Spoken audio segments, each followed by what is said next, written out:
The urgency, as far as I'm concerned, for Democrats is that we need to reopen the government. We need to find a bipartisan path forward to enacting a spending agreement that actually makes life better for the American people. But we also have to decisively address the Republican health care crisis. In a year where Republicans have enacted the largest cut to Medicaid in American history, almost $1 trillion ripped away from more than 14 million Americans.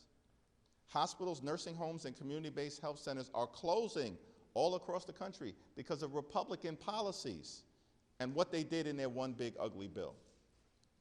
Medicare is confronting a possible $536 billion cut this year if Congress doesn't act by the end of December because of the one big ugly bill.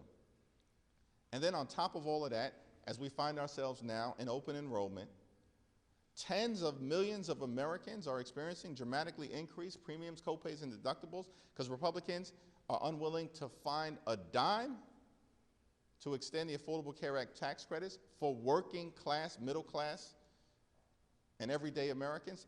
That's why Democrats have been in this fight, to make sure that we are delivering for the American people, lowering the high cost of living and addressing the Republican health care crisis.